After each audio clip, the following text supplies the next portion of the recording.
신학대학원 주임시켜주셔서 정말 감사합니다. 불러주신 목사님과 우리 당회 장로님들과 성도님들께 감사를 드립니다.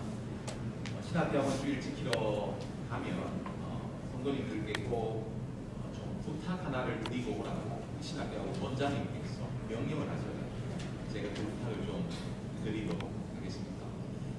우리 성도님들께서 신학대학원을 위해서 계속해서 기도해 주시고 계속 기도해 주시고 계시기 때문에 왜 신학대학원을 위해서 기도해 달라 이런 부탁을 드리진 않겠고, 신학대학원에 훌륭한 목회자 후보생들이 많이 올 수 있도록 좀 기도해 주시면 좋겠습니다. 아까 장로님께서도 교회의 다음 세대들을 위해서 기도하시는 것을 제가 들었는데, 개교회의 다음 세대뿐만 아니라 우리 고신교회의 다음 세대를 위해서도 우리가 좀 기도해야 된다고 생각합니다.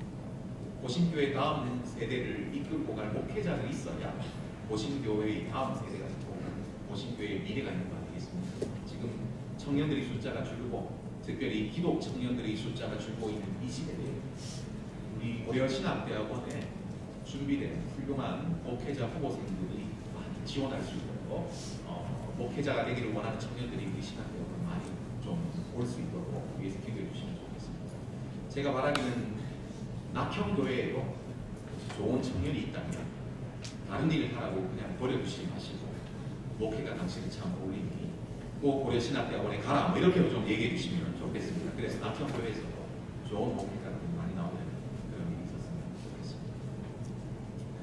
재작년 연말이었던 것으로 기억합니다. 갑자기 제 둘째 딸이 자기는 한국 대학교에 가지 않고 미국 대학교에 가겠다 뭐 이런 이야기를 했습니다.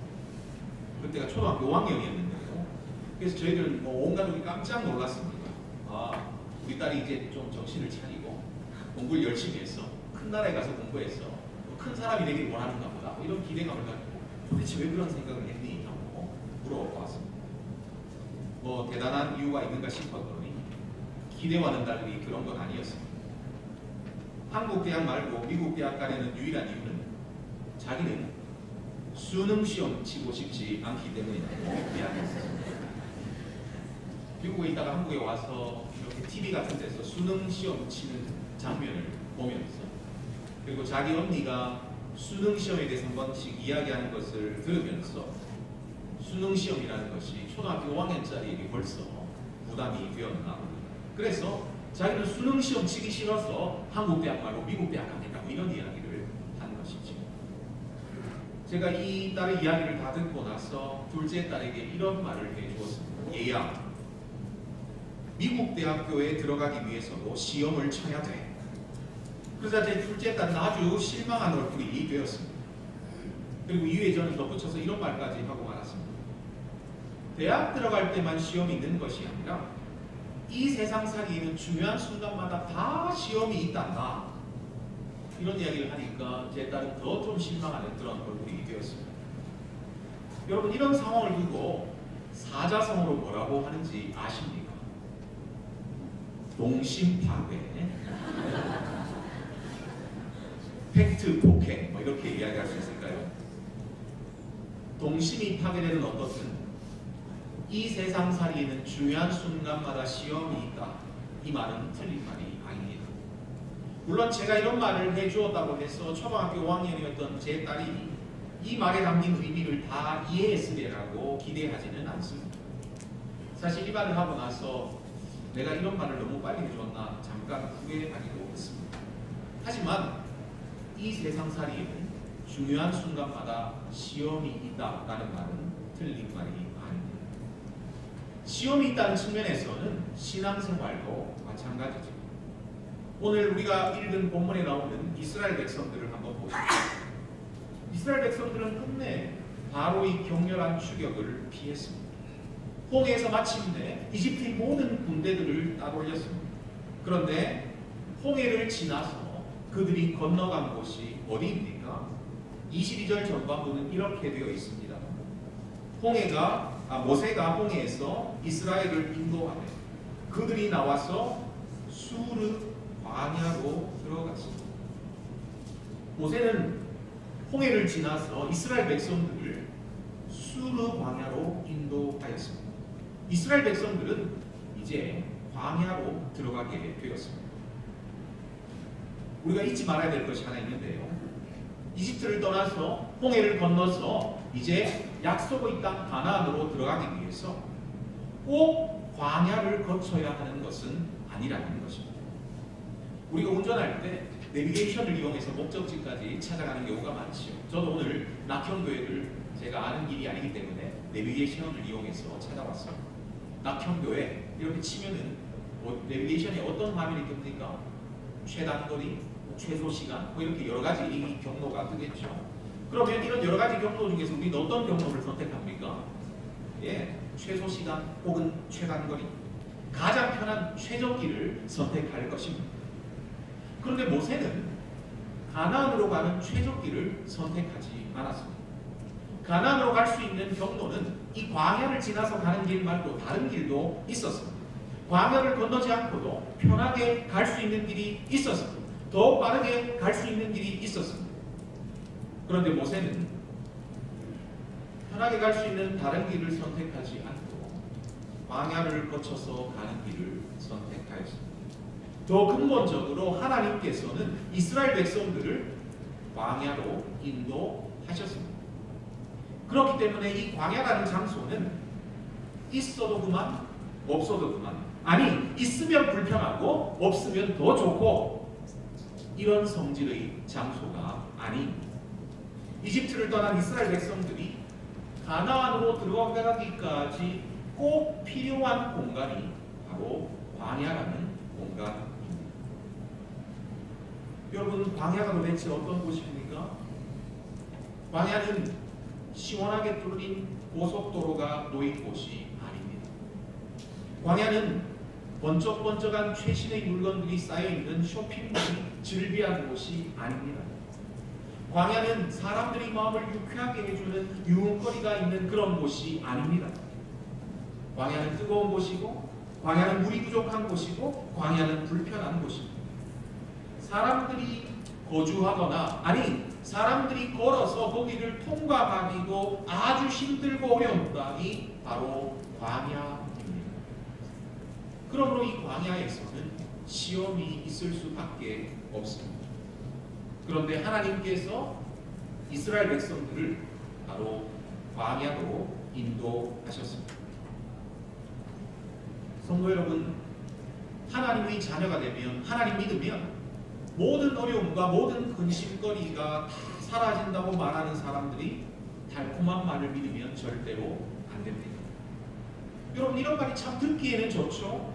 받아들이기도 좋습니다. 물론 말하기도 좋습니다. 얼마나 좋습니까? 하나님 자녀가 되면, 하나님 믿으면 모든 근심거리가 다 사라집니다. 이제 인생 앞에는 탄탄대로가 열릴 것입니다. 얼마나 듣기 좋습니까? 얼마나 말하기가 좋습니까? 얼마나 받아들이기에도 좋습니까?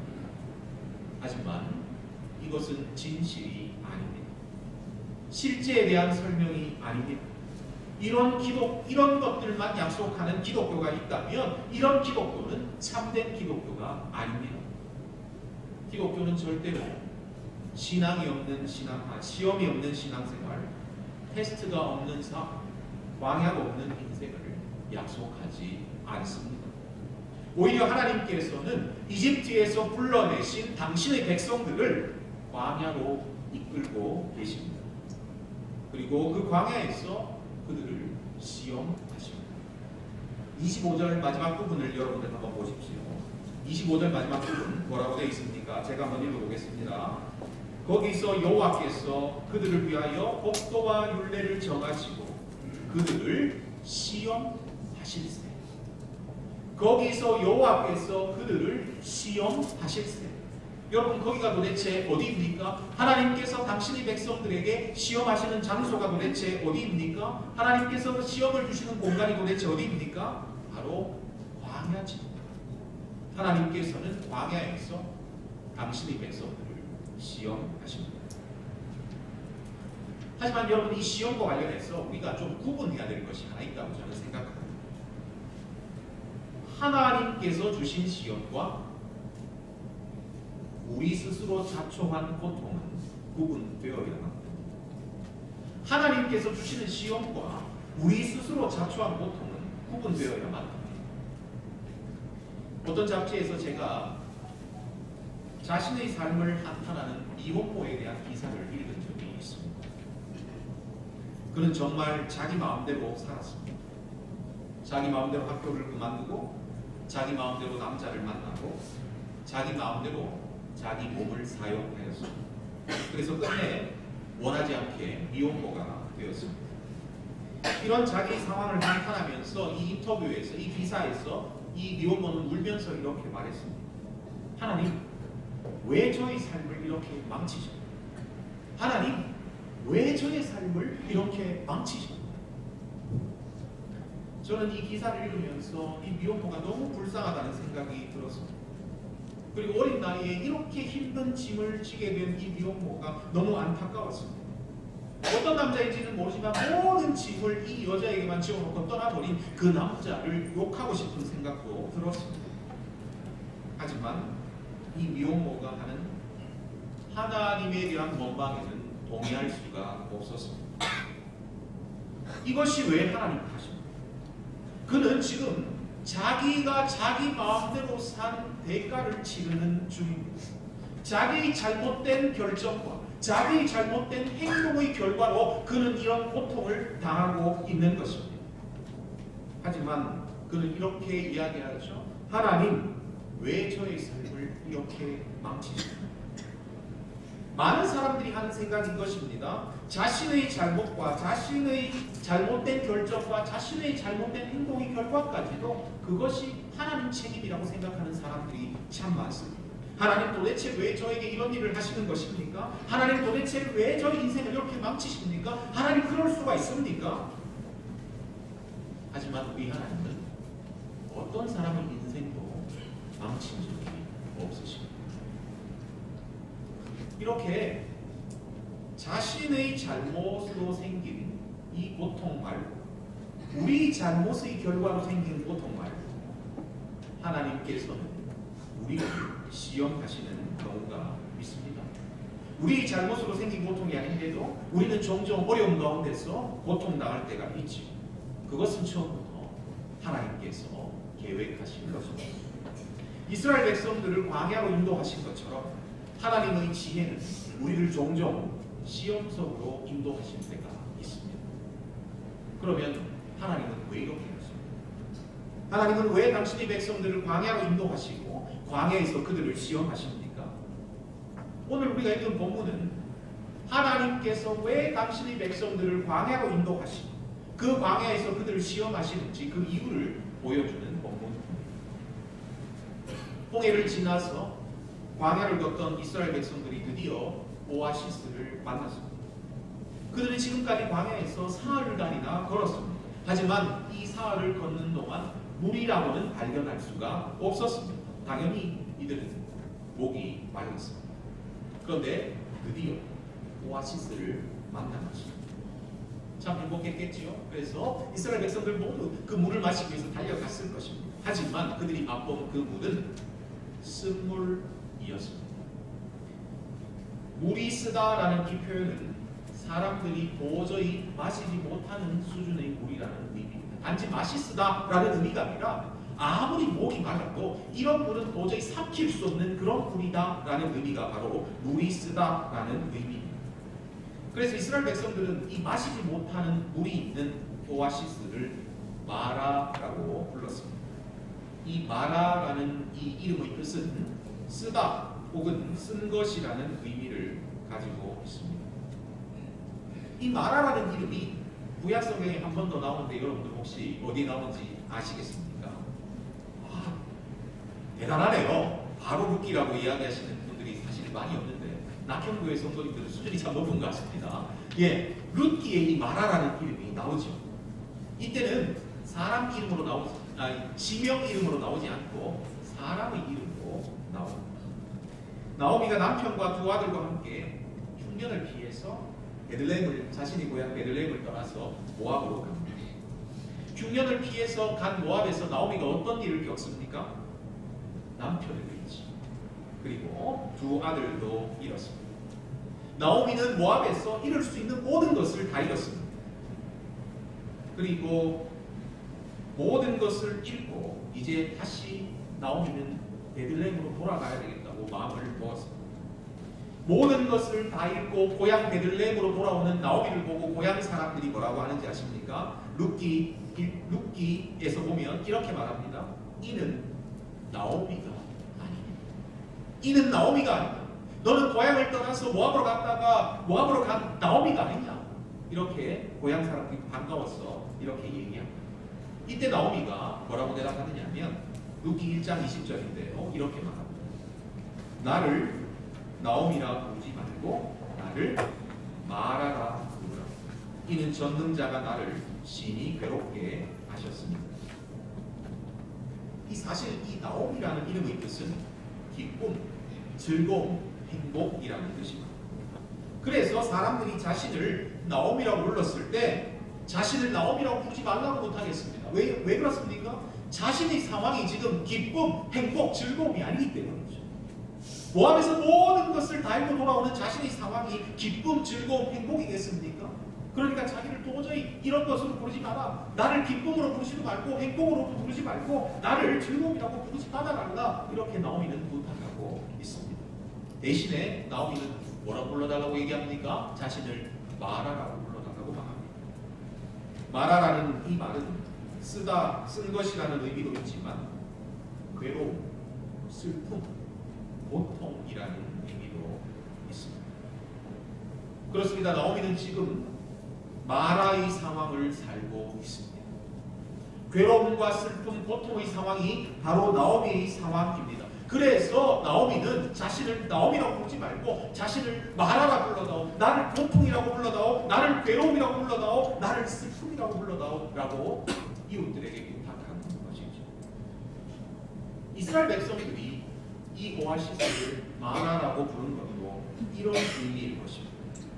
이스라엘 백성들은 이 오아시스에서, 이 마라에서 단지 갈증만 경험한 것이 아닙니다. 그들은 마라에서 갈증 이상의 경험, 바로 고통을 경험했습니다. 그래서 그들은 그 장소를 마라라고 불렀습니다. 마라는 그들에게 시험의 장소, 고통의 장소였습니다. 하지만 마라는 이스라엘 백성들에게 단지 고통의 장소만은 아니었습니다. 이 고통의 장소 마라에서 이스라엘 백성들은 고통을 치료하시는 하나님을 만나게 됩니다. 하나님께서는 마라에서 쓴물을 단물로 변화시켜 주시고 당신 스스로를 이스라엘 백성들에게 이렇게 나타내셨습니다. 26절 마지막 부분의 말씀을 제가 한번 읽어보겠습니다. 26절 마지막입니다. 나는 너희를 치료하는 여호와이니라. 나는 너희를 치료하는 여호와이니라. 하나님께서는 이 고통의 장소 마라에서 당신을 치료하는 하나님으로 이스라엘 백성들에게 나타내 보여주셨습니다. 성도 여러분, 신앙생활에서 가장 중요한 질문 중의 하나는 바로 하나님이 어떤 분인가 하는 것입니다. 하나님이 어떤 분인가? 이것은 신앙생활에서 우리가 해결해야 될 가장 중요한 질문 중의 하나입니다. 그러면 여러분, 이 중요한 질문, 하나님이 어떤 분인가 하는 이 중요한 질문에 대한 대답을 우리는 어디서 얻을 수 있습니까? 바로 성경을 통해서 찾을 수가 있죠. 하나님이 어떤 분인지. 그리고 저를 포함한, 우리 목사님을 포함한 우리 모든 설교자들의 설교를 통해서 우리는 그 대답을 찾을 수 있습니다. 하나님은 어떤 분인가? 하지만 우리가 성경에서 그리고 설교자들이 설교에서 수많은 정답을 보고 듣지만 하나님이 어떤 분인지 우리는 성경을 통해서 수많은 정답을 읽고 목사님의 설교를 통해서 우리는 하나님이 어떤 분인지 수많은 정답을 듣지만 왜 우리는 종종 신앙생활을 하면서 하나님이 저기 멀리 계신 분 같다라는 느낌을 종종 가지게 됩니까? 왜 우리는 종종 신앙생활을 하면서 하나님이 나와 별로 상관이 없는 것 같이 느껴질 때가 종종 있습니까? 심지어 어떤 때는 우리가 신앙생활을 하면서도 하나님이 없는 것처럼 느껴질 때가 종종 있습니다. 바로 성경이 말하는 그 정답을, 설교자가 말하는 그 정답을 내가 스스로 경험하지 못했기 때문입니다. 하나님이 어떤 분인지 성경에서 우리가 읽고 하나님이 어떤 분인지 목사님의 설교를 통해서 우리가 자주 듣지만 실제로 우리가 그 하나님을 삶 가운데서 경험하지 못했기 때문에 우리는 종종 하나님이 나와 상관없는 분인 것처럼 생각될 때가 있다는 것이죠. 신학교육을 마칠 무렵 하나님에 대해서는 더 많이 알게 되었지만 하나님을 사랑하는 마음은 오히려 처음 시작할 때보다 더 줄어든 것 같다고 말하는 이런 신학생들이 종종 있습니다. 물론 우리 학교는 그렇지 않지만 다른 학교 얘기입니다. 이와 같은 현상에 대해서 도널드 코건이라는 신학자는 이런 말을 했습니다. 머리에서 가슴으로 가는 길이야말로 우리가 아는 가장 멀고 힘겨운 길 중에 하나일지도 모릅니다. 우리가 말씀을 듣고 말씀을 배우고 이런 과정을 통해서 하나님이 어떤 분인지 머리로는 알게 되었지만 이 머리로 알게 된 이 하나님에 대한 지식이 가슴까지 내려오는 것이 너무나도 힘들다라고 말한 것이 바로 이 신학자가 이야기하는 것입니다. 이것이 신학생들만의 문제이겠습니까? 신앙생활하는 우리는 어떻습니까? 우리는 하나님이 어떤 분인지에 대해서 말씀을 통해서 읽고 설교자의 설교를 통해서 수없이 듣지만 그 하나님에 대한 지식이 정말 우리 마음 가운데, 우리 가슴 가운데 그것이 담겨 있습니다. 그러면 여러분, 이 머리에서 가슴으로 가는 길, 이 멀고 힘겨운 길의 간격을 우리는 어떻게 줄일 수가 있을까? 바로 시험을 통해서 우리는 머리에서 가슴으로 가는 길의 간격을 줄일 수가 있습니다. 우리는 내가 영적으로 낙심한 때에 비로소 나의 낙심을 치료하시는 하나님을 알게 됩니다. 성경에서 성경의 하나님이 우리의 낙심을 치료하는 하나님이구나 우리는 종종 읽고 듣지만 우리는 언제 참으로 우리 낙심을 치료하시는 하나님을 알게 됩니까? 내가 영적으로 진정으로 낙심했을 때라야 비로소 나의 영적인 낙심을 세우시고 나의 영적인 낙심을 치료하시는 하나님을 알게 됩니다. 내가 감정적으로 탈진했을 때라야 비로소 우리는 나의 감정을 치료하시는 하나님을 가슴으로 알게 됩니다.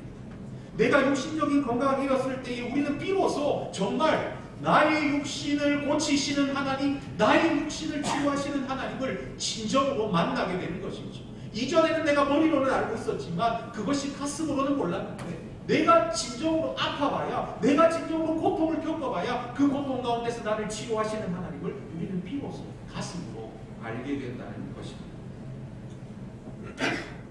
우리는 시험 중에서 진정으로 머리가 아니라 가슴, 우리 온몸으로, 우리 온마음으로 치료하시는 하나님을 만나고 경험하고 알게 되는 것이죠. 욥기의 말미에서 불같은 시험을 경험한 욥이 이렇게 고백한 이유가 바로 여기 있습니다. 내가 죽기에 대하여 귀로 듣기만 하였사오나 이제는 눈으로 주를 배웠나니. 이전에는 내가 다른 사람을 통해서 귀로 듣는 것처럼 하나님을 알았지만 이제는 내가 눈으로 보는 것처럼 실제로 내가 하나님을 압니다. 욥의 이 극적인 변화 가운데에는 뭐가 있었습니까? 바로 시험이 있었습니다.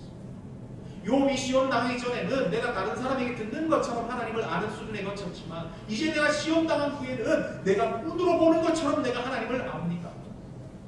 욥의 이 극적인 변화의 한가운데는 바로 시험이 있었습니다. 여러분, 시험이 무엇입니까? 시험은 바로 하나님을 경험하고, 그래서 하나님을 머리만이 아니라 가슴으로 온몸과 온마음으로 알도록 하는 것이 바로 시험입니다. 하나님은 시험을 통해서 당신을 우리에게 알리십니다. 여러분, 이후에 출애굽기에 나타난 이스라엘 백성들이 광야에서 겪는 모든 시험은 이스라엘 백성들에게 하나님이 어떤 분인지 알리시는 데 그 목적이 있습니다. 다음 장인 16장에는 이스라엘 백성들이 굶주림을 체험합니다. 그 굶주림을 통해서 하나님께서 이스라엘 백성들을 시험하시죠. 그리고 그 굶주림에 시달리는 이스라엘 백성들에게 하나님께서는 광야를 먹여주십니다. 만나를 먹여주십니다. 만나를 내려주십니다. 이 시험을 통해서 이스라엘 백성들은 먹을 것을 주시는 하나님을 진실로 인식하고 체험하고 알게 됩니다. 당신의 생존을 책임지고 계시다는 것을 그들은 이 시험을 통해서 온 마음과 온 마음으로 체험하게 되는 것이죠. 이스라엘 백성들이 당하는 시험에는 언제나 이런 패턴이 반복됩니다. 그들이 시험을 겪습니다. 그리고 그 시험을 통해서 하나님이 어떤 분인지를 깨닫게 됩니다. 하나님의 지혜는 하나님의 백성들이 하나님을 가슴으로 온몸과 온마음으로 깨닫도록 하기 위해서 그들을 시험으로 인도하십니다. 하나님은 시험을 통해서 당신을 당신의 백성들에게 알리십니다. 별은 언제나 하늘 위에 떠 있죠. 낮에나 밤이 언제나 많이. 하지만 낮에는 우리가 하늘 위에 떠 있는 별을 보지 못합니다. 그러나 밤이 되어서 햇빛이 사라지면 캄캄한 밤하늘을 배경으로 반짝반짝 빛나는 별들을 우리가 볼 수 있습니다. 별이 존재하는 데는 어둠이 필요하지 않습니다. 하지만 우리가 별을 보아서 별이 그 자리에 있다는 것을 알기 위해서는 바로 어둠이 필요합니다. 마찬가지죠. 하나님이 존재하는 데는 어떤 시험도 아무것도 필요하지 않습니다. 하지만 우리가 하나님을 보고 느끼고 하나님을 알고 체험하기 위해서는 시험이라는 배경막이 필요합니다. 성도 여러분, 혹시 여러분들 가운데 시험 중에 계신 분이 계십니까? 이스라엘 백성들처럼 광야로 들어선 분이 계십니까? 마라에서 혹시 고통과 어려움을 당하고 계시는 분들이 계십니까? 여러분, 낙심하지 마십시오. 왜 우리는 광야에서 마라에서 낙심하지 않을 수 있습니까? 여러분은 그 광야에서 마라에서 그 시험을 통해서 하나님이 어떤 분인지를 온 마음과 온 몸으로 알게 될 것이기 때문입니다. 우리는 시험을 통해서 우리는 시험을 통해서만 하나님을 제대로 알 수가 있습니다. 우리는 시험을 통해서 우리 부모의 하나님, 우리 목사님의 하나님, 우리 부모님의 하나님이 아니라 비로소 내 자신의 하나님이 어떤 분인지를 알게 될 것입니다. 하나님의 지혜는 우리를 하나님을 온 마음으로 온 몸으로 알도록 하기 위해 하나님을 우리에게 알리시기 위해서 우리를 시험으로 인도하십니다. 하나님의 지혜가 우리를 시험으로 인도한다는 것을 믿는 자들은 시험 중에서 보통 사람들과는 다른 반응을 보이죠. 대부분의 사람들은 이 마라의 쓴물 앞에서 마라의 고통과 시험 앞에서 하나님께 불평하고 원망했습니다. 이것이 시험 앞에서 보이는 보통 사람들이 당연한 반응입니다. 하지만 하나님께서 당신의 백성들을 시험 가운데로 인도한다는 것을 믿는 자들은 어떤 반응을 보입니까? 그는 시험 중에서 원망 대신 오히려 순종을 선택합니다. 시험 중에서 오히려 불평 대신 순종을 택합니다. 여러분, 모세를 보십시오. 모세는 시험의 상황에서 오히려 하나님께 순종했습니다. 하나님께서는 마라의 쓴물 앞에서 모세에게 한 나무를 제시하시고 그 나무를 물에 던지라고 명령 말씀하셨습니다. 모세는 하나님의 이 말씀에 순종했습니다. 그랬더니 어떤 일이 일어났습니까? 마라의 쓴물이 달게 되어서 모든 백성들이 마실 수 있게 되었습니다. 우리 하나님이 참으로 은혜스러우신 것입니다. 모세 한 사람의 순종을 통해서 이스라엘 백성들 모두에게 당신을 치료의 하나님으로 나타내셨다는 사실. 모세 한 사람의 순종을 통해서 이스라엘 백성들 모두에게 당신을 치료의 하나님으로 나타내시고 그들에게 마실 수 있도록 해주셨다는 사실입니다. 여러분, 한번 생각해 보십시오. 여러분이 시험을 잘못 치르면 여러분의 성적표에는 나쁜 성적이 기록되는 것이 너무나 당연합니다. 여러분과 친한 친구가 시험을 잘 치렀다고 여러분의 성적표에 좋은 성적이 나가는 것은 아니지요.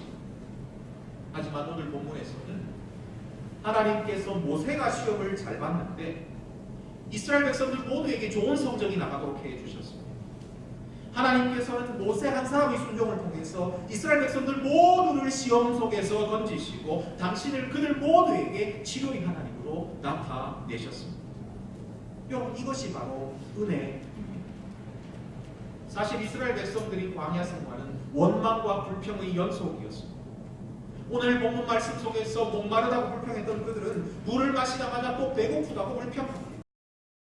그리고 또 만나로 배가 부자마자 이제는 고기가 없다고 불평합니다. 그들의 광야 생활 가운데 불평거리는 언제나 그들과 함께 존재하는 것이었습니다. 그들의 광야 생활은 원망과 불평의 연속이었습니다. 하지만 이렇게 원망하고 불평하는 이스라엘 백성들이 끝내 광야를 지나서 약속의 땅 가나안으로 들어갈 수 있었던 이유가 도대체 무엇입니까? 바로 그 불평하고 원망하는 이스라엘 백성들이 한가운데 순종하는 한 사람 모세가 있었기 때문입니다. 순종하는 한 사람 이 모세 때문에 하나님께서는 이스라엘 백성들 모두를 약속의 땅 가나안으로 인도해 주셨습니다. 하나님께서는 순종하는 한 사람 모세 때문에 이스라엘 백성들 모두에게 은혜를 베풀어 주셨습니다. 성도 여러분, 모세보다 더 뛰어나신 분이 계시다는 것 알고 계십니까? 히브리서 3장 1절부터 3절까지 말씀입니다. 형제들아, 우리가 믿는 도리 사도이시며 대제사장이신 예수를 깊이 생각합니다. 그는 자기를 세우신 이에게 신실하시기를 모세가 하나님의 온 집에서 한 것과 같이 하셨으니 그는 모세보다 더욱 영광을 받을 만한 것이 마치 집 지은 자가 그 집보다 더욱 존귀함 같으니라. 맞습니다. 예수 그리스도는 모세보다 훨씬 더 뛰어나신 분이십니다. 모세가 집이라면 예수님은 이 집을 세우신 분이라고 말을 하고 있습니다. 예수 그리스도께서는 모세보다 더 뛰어나신 분이십니다. 그런데 이 모세보다 더 뛰어나신 분이 우리 사도가 되시고 우리 대제사장이 되십니다. 우리에게는 예수 그리스도께서 계십니다. 우리 광야길에는 우리 시험 중에는 모세보다 더 뛰어나신 예수 그리스도 하나님의 아들 예수 그리스도께서 계십니다. 이스라엘의 광야길에 모세가 있었다면 우리 광야길에 우리 거친 인생길 가운데서는 하나님의 아들이신 예수 그리스도께서 계십니다. 이것이 바로 복음입니다. 사실 우리들 중에 어떤 사람이 광야길을 완벽하게 헤치고 나갈 수 있겠습니까? 우리들 중에 어떤 사람이 우리에게 주어진 시험을 모두 당당히 승리하며 이길 수가 있겠습니까? 우리는 시험 앞에서 불평하고 원망하는 이스라엘을 보면서 종종 손가락질을 하죠. 성경을 읽다 보면 어떻게 이럴 수 있을까? 그러나 솔직히 말하면 우리도 이스라엘 백성들처럼 시험 앞에서 넘어지기를 잘하는 사람들입니다. 시험 앞에서 낙심하기를 쉬이하는 사람들입니다. 아니, 시험 앞에서 넘어지고 낙심할 뿐만 아니라 하나님 앞에 원망하고 불평하기를 즐겨하는 악한 사람들입니다. 우리 수준을 우리가 너무나 잘 압니다. 그런데 이런 약한 우리를, 이렇게 부족한 우리를, 이렇게 악한 우리를 그럼에도 불구하고 하나님께서 포기하지 않으시고 끝까지 당신의 백성으로 인정해 주시는 것은 광야를 지나서 시험을 지나서 끝내 하나님의 나라에 우리를 이르도록 해 주실 것은 우리가 그럴 자격이 있어서가 아니라 바로 시험 중에서 끝까지 순종하신 예수님 때문입니다. 십자가의 시험을 죽기까지 순종하신 한 사람 예수님 때문입니다. 죽기까지 순종하신 그 예수님이 우리 광야길에 함께 하시기 때문입니다. 그래서 바울은 로마서 5장 19절에서 이렇게 말합니다. 한 사람이 순종하지 아니함으로 많은 사람이 죄인 된 것 같이 한 사람이 순종하심으로 많은 사람이 의인이 되리라. 이것이 바로 우리에게 복음입니다. 이스라엘의 메마른 광야길에 모세가 있었다면 우리 거친 인생길에는 모세보다 더 뛰어나신 우리 주 예수 그리스도께서 계십니다. 모세보다 더 크신 우리 주 예수 그리스도의 순종 때문에 끝까지 우리를 포기하지 않으시고 우리를 구원하시고 그 은혜의 하나님을 신뢰하면서 시험 중에도 순종할 수 있는 여러분들 되시기를 간절히 바랍니다. 그 시험 중에서 여러분들이 하는 순종을 통하여서 여러분들은 구원의 하나님을 머리로만이 아니라 가슴으로 온 몸과 온 마음으로 만나게 될 것입니다. 기도하겠습니다. 하나님을 더 잘 알도록 하기 위해서 종종 우리를 거친 광야로 인도하시는 하나님 아버지, 하나님의 이 크신 지혜를 찬양합니다. 하나님의 이 무한한 지혜를 신뢰하면서 광야 속에서도 순종할 수 있는 저희들 될 수 있도록 주님께서 역사하여 주시옵소서. 그래서 그 광야에서 우리를 구원하시는 하나님을 온 몸과 온 마음으로 만나는 우리 모두가 될 수 있도록 주님께서 인도하여 주시옵소서. 꼭 부족한 저희들이 순종하지 못할 때라도 죽기까지 순종하신 우리 주 예수 그리스도로 말미암아 은혜로우신 하나님께서 우리를 끝까지 포기하지 않으실 것을, 그래서 끝내 우리를 하나님의 나라로 인도해 주실 것을 신뢰하는 우리 낙평구의 모든 성도들 될 수 있도록 주님께서 역사하여 주시옵소서. 이 모든 말씀 우리 주 예수님 이름으로 기도하옵나이다. 아멘.